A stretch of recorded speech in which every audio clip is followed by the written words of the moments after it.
श्रीमद् भगवत गीता के ये 10 उपदेश आपको अपनी ज़िंदगी में हर जगह पर बहुत काम आएंगे। ज़िंदगी की हर मुश्किल में आपको राह दिखाएंगे। ये दिव्य उपदेश, ये बातें जानना समझना आपके लिए बहुत ज़रूरी है। इसलिए इन 10 उपदेशों को आप आखिर तक ज़रूर सुनें। गीता का सबसे पहला उपदेश ये है कि आपके सारे दुखों का कारण किसी को अपना मानना है। आप कभी गौर करना, आपकी ज़िंदगी के सारे दुख, सारी तकलीफ़ें, सारी चिंताएं वहीं से आती हैं जहां आपका अपनापन होता है कि ये मेरा है, ये मेरा अपना है। वहीं से आपकी ज़िंदगी में दुख आना शुरू हो जाते हैं। एक व्यक्ति के पास एक बहुत बड़ा महल था। उसने ज़िंदगी भर की सारी संपत्ति लगाकर उस महल को बनवाया था। आसपास के शहरों से कई लोग उसके महल को देखने आते थे। कई बड़े बड़े सेठ उसके महल को खरीदने की कोशिश करते थे, पर वो महल उसका अहंकार था, उसके जीने की वजह था। उसका उस महल में बहुत मोह था। एक दिन उसके महल में आग लग गई और वो कहीं बाजार गया हुआ था। जब वो घर लौट कर आया तो उसने देखा कि मेरा महल आग में जल रहा है। अपने घर को आग में जलता हुआ देखकर उसे इतना दुख हुआ। उसने कहा, अगर ये महल नहीं रहेगा तो मैं भी जिंदा नहीं रहूँगा। अगर मेरा महल ही जल रहा है तो मैं जी के क्या करूँगा।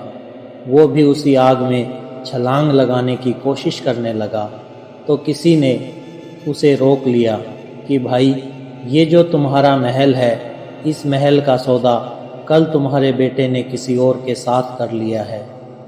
जब उसे पता चला कि ये महल अब मेरा नहीं रहा, किसी और का हो चुका है, तो उसकी सारी चिंता खत्म हो गई। जैसे और लोग उस जलते हुए महल को देखकर तमाशा देख रहे थे, वैसे ही वह भी खड़ा हो गया। इतनी देर में उसका बेटा आया। वो अपने बेटे को देखकर बहुत प्रसन्न हुआ, उसे आशीर्वाद देने लगा कि तेरे जैसा बेटा तो भाग्य से मिलता है। तूने तो मेरी ज़िंदगी बचा ली। आज इस घर में आग लगी है और तूने कल ही इसका सौदा कर दिया। वो अपने पिताजी से कहने लगा कि पिताजी, मैं इस महल के सौदे के लिए बात तो करने गया था, पर सौदा अभी पक्का हुआ नहीं है। जब उसके पिता ने ये सुना कि अभी इस महल का सौदा हुआ नहीं है, तो वो फिर फूट फूट कर रोने लगा। फिर अपनी छाती पीटने लगा। महल वही है, इंसान वही है, लेकिन जब महल मेरा है तब वो दुख भी देता है, खुशी भी देता है। लेकिन जब वो मेरा नहीं है, उससे मेरा कोई रिश्ता नहीं है, तो सारे दुख ही खत्म हो जाते हैं। ऐसे ही ज़िंदगी में जब किसी जगह को, किसी इंसान को, किसी रिश्ते को, किसी काम को हम अपना मान लेते हैं, मेरा मान लेते हैं, तो वहीं से ही सारे दुखों की शुरुआत होती है, वहीं से हर तकलीफ़ की शुरुआत होती है।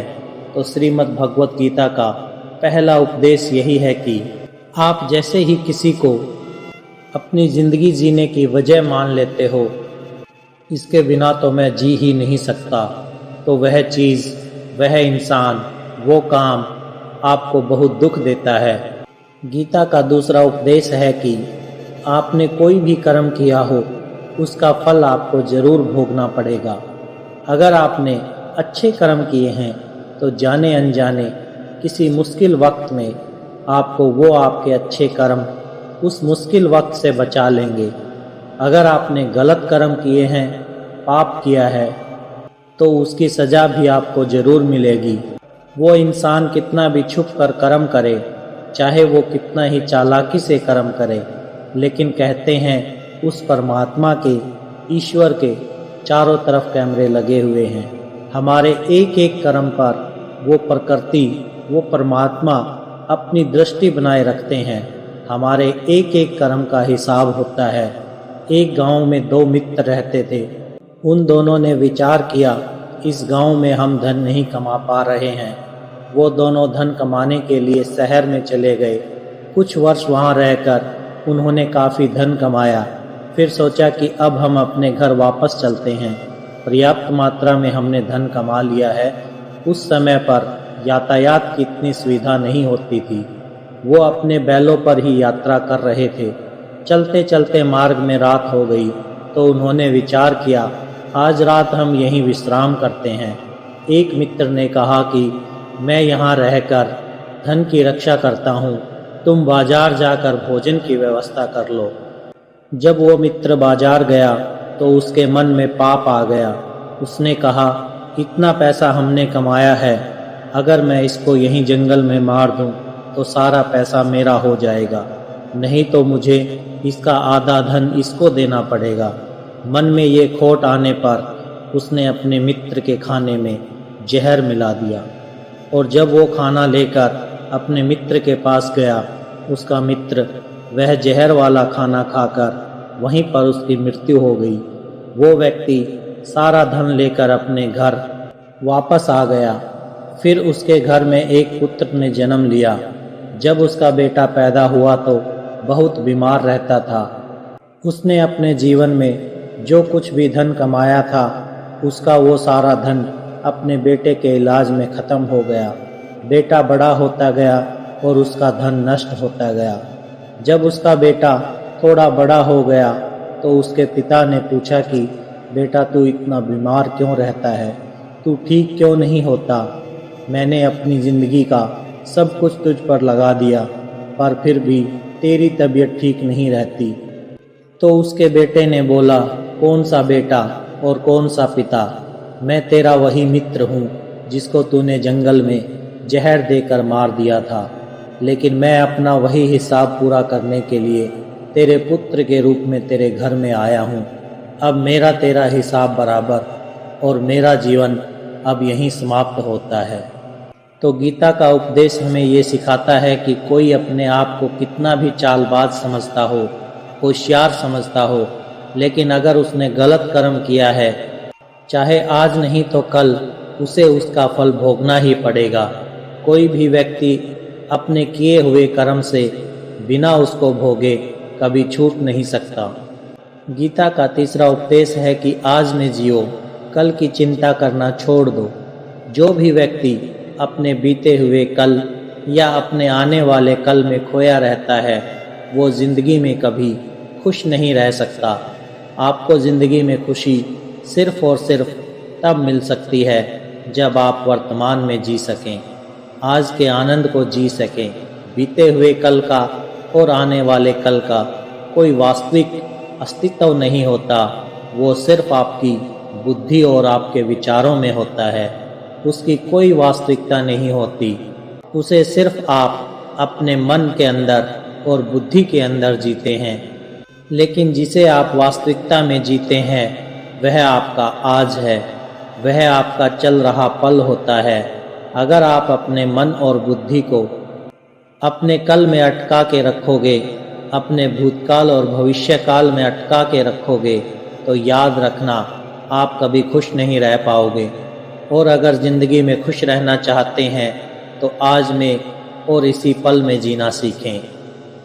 गीता का चौथा उपदेश है कि जो आपके साथ अधर्म करे, पाप करे, गलत करे, उसे दंड जरूर देना चाहिए।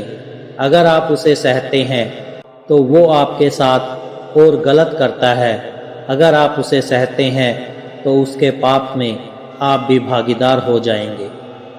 अर्जुन श्री कृष्ण से कहने लगा कि जिससे मैं युद्ध करने जा रहा हूँ, ये सब मेरे भाई हैं, मेरे गुरुजन हैं, मैं उनके सामने कैसे हथियार उठाऊं, इनको कैसे मारूं? तो भगवान श्री कृष्ण ने अर्जुन से कहा कि जिन्हें तुम अपना मानते हो वो सब अधर्मी हैं, वो पाप के पक्ष में खड़े हैं, और अगर तू इनका वध नहीं करेगा, युद्ध नहीं करेगा, तो समाज में और भी पाप बढ़ेगा। क्योंकि जब कोई ऐसे पापियों को नहीं रोकता है तो ये और भी ज़्यादा पाप करते हैं। ऐसे ही जब आपके साथ कोई गलत करता है, आपको चोट पहुंचाता है, दुख पहुंचाता है और आप चुपचाप सहते रहते हैं, तो उससे सामने वाले को बल मिलने लगता है, वो आपको कमज़ोर समझने लगता है और आपके साथ गलत करने को वो अपना हक समझने लगता है। लेकिन जब आप उसके गलत व्यवहार को, उसके अधर्म को रोक लेते हैं, उसका विरोध करते हैं, तब वो अपनी सीमाओं में रहना सीख जाता है। ये कलयुग है। अगर इस जमाने में आपको खुश रहना है तो आपको अपनी रक्षा खुद ही करनी होगी। कोई आपके साथ गलत करे तो उसको कभी नहीं सहना चाहिए, बल्कि उसका सामना करना चाहिए।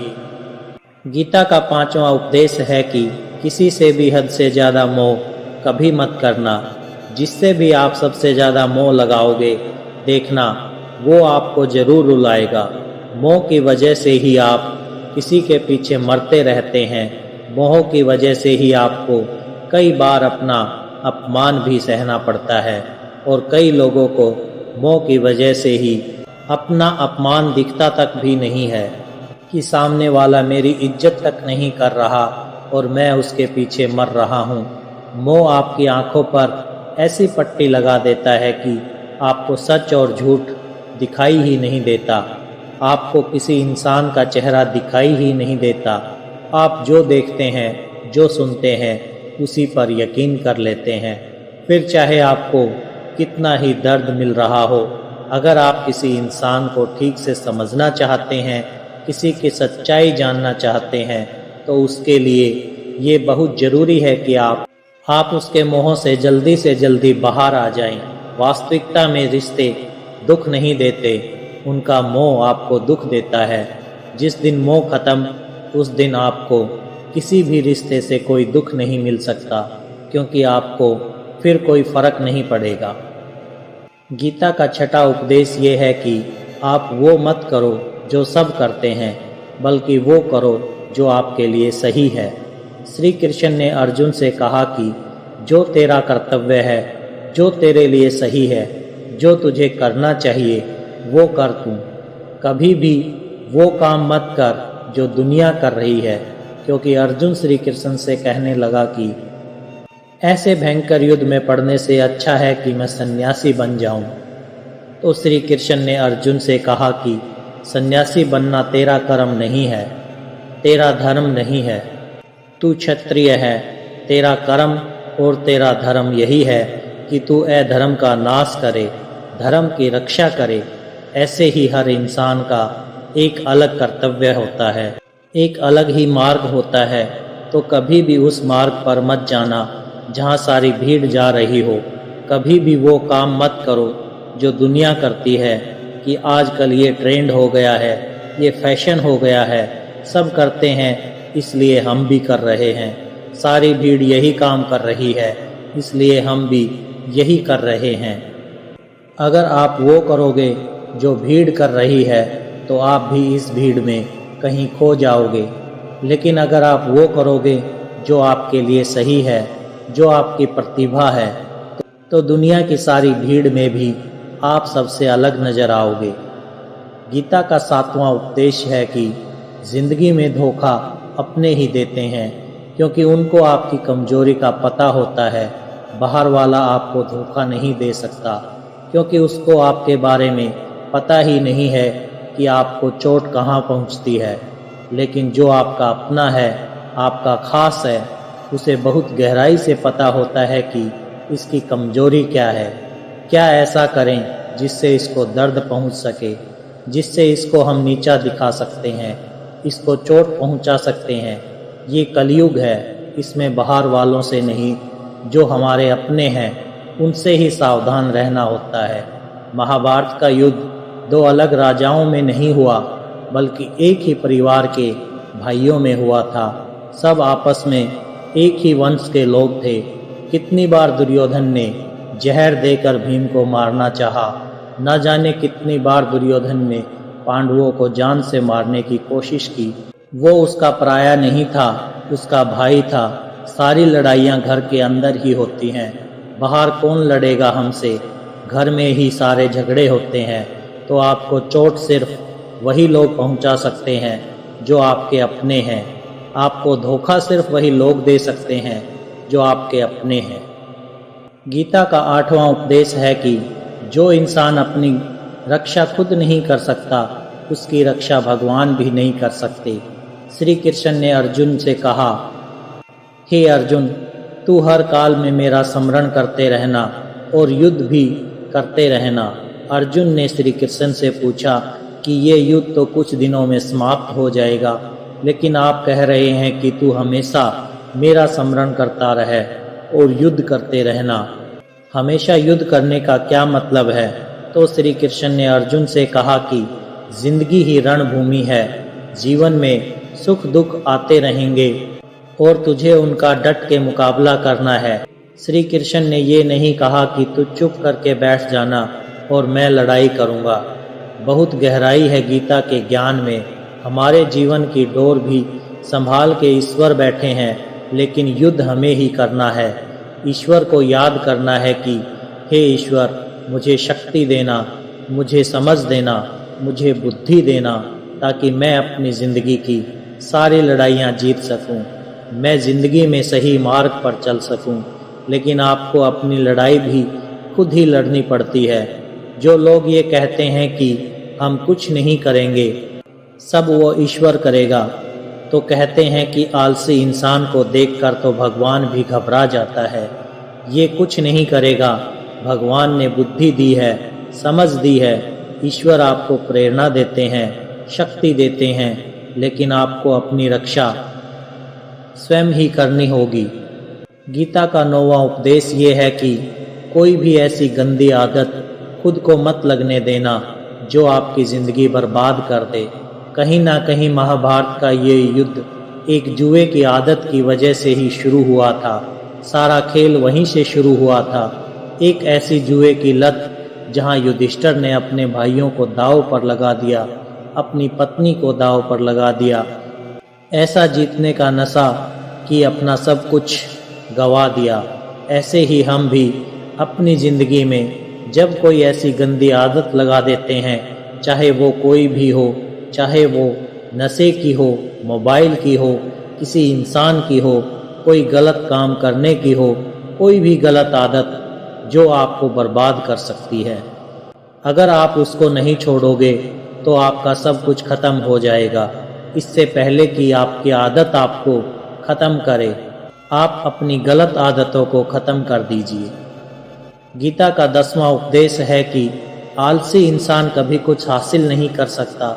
अधिकतर लोग सिर्फ योजनाएं बनाते रहते हैं कि मुझे बड़ा घर चाहिए, मुझे बड़ी गाड़ी चाहिए, मैं दुनिया घूमना चाहता हूँ, क्या क्या चाहिए, ये हर कोई सोच लेता है।